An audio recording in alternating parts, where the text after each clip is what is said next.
Já que a gente precisa falar sobre a política nacional, ontem a gente fez um vídeo falando sobre os resultados da eleição que foram decepcionantes tanto para Lula quanto para Bolsonaro. Ambos esperavam ter uma vitória em primeiro turno, ambos estavam claramente decepcionados e abatidos com esses resultados e ambos descobriram que o tamanho de seus adversários eram muito maiores do que os previstos e ambos procuram maiores estratégias para vencer. Com os resultados finais da eleição, os dados ficam mais consolidados. O eleitorado presente foi de 123,6 milhões de eleitores, dos quais 118,2 milhões foram de votos válidos e dados a um candidato concorrente. A abstenção foi recorde também se comparada a 2018. Com isso, Lula obteve 57,2 milhões de votos, o que equivale a 48,4% do total. Bolsonaro obteve 51 milhões de votos, o que equivale a 43,2% do total. A conclusão que esses números querem dizer é que as duas forças políticas do Brasil ainda seguem muito antagônicas e Bolsonaro não esperava o tamanho que o Lula fosse alcançar. E nem Lula esperava que o tamanho do Bolsonaro também fosse esse que vocês viram aí. E o que vem agora? As estratégias de cada um já começam a se desenhar. Perante o eleitorado válido, o vencedor dessas eleições precisará obter 59,1 milhões de votos. Baseado nesses números, as estratégias de ambos está em disputar os 9,9 milhões de votos disponíveis que foram dados a Simone, Ciro, Soraya e esses outros candidatos. A matemática ajuda o Lula, que precisará apenas de 1,8 bilhão de votos para chegar na vitória.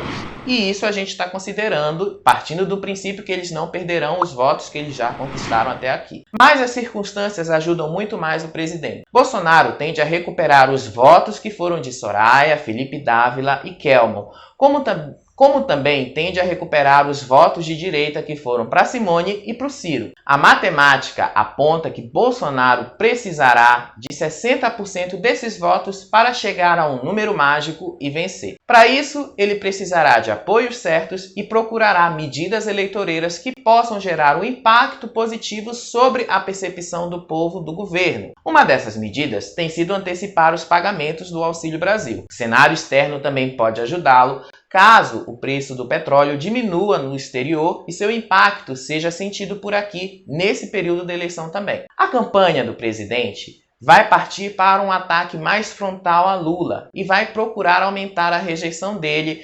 apelando ao sentimento do antipetismo, que ele está materializado nestes 51 milhões de votos que o presidente recebeu. Bolsonaro também tem a seu favor o favoritismo no Sudeste, apesar dele ter perdido em Minas Gerais. Já o Lula tem a seu favor a matemática. Ciro anunciou apoio a Lula.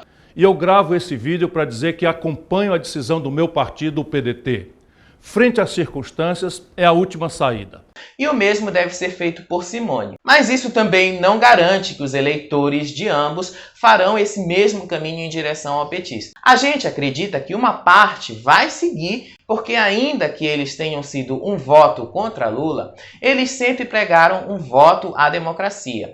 E sempre foram também frontalmente contra Bolsonaro. Já o Lula tem um problema que ele vai precisar superar urgentemente. Para vencer, o ex-presidente precisará assegurar os votos que obteve no Sudeste e diminuir a vantagem do presidente em São Paulo. Em números, Lula teve uma vantagem de pouco mais de 500 mil votos em Minas e pouco mais de 2 milhões em São Paulo. Se o maior desafio de Lula está no Sudeste, o maior desafio de Bolsonaro está no Nordeste. O peso do Nordeste também não pode ser desconsiderado. Foi onde Lula teve a maioria mais do que absoluta. Ele teve ampla maioria, com margem chegando a uma diferença de 30 pontos de vantagem sobre o Bolsonaro na região. Como vocês perceberam pelos números que a gente apresentou.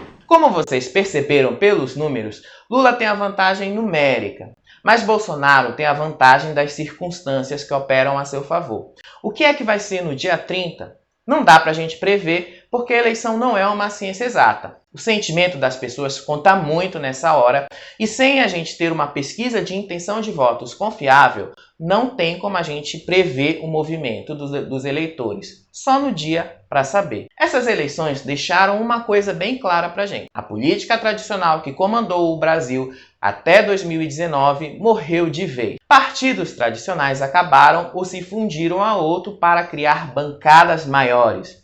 O bolsonarismo se consolidou com uma força política majoritária que dará as cartas no país por muitos anos ainda que Bolsonaro não seja eleito presidente. Se perder, Bolsonaro não vai deixar de ser o presidente. Ele vai liderar uma oposição ferrenha a Lula, obrigando um eventual governo petista a se submeter ao bolsonarismo. Lula, se perder, não terá como liderar uma oposição ferrenha ao Bolsonaro, até pela própria idade dele e por ele mesmo já ter dito que, se vencer, não disputará uma reeleição em 2026. Então, o que é que vai ser?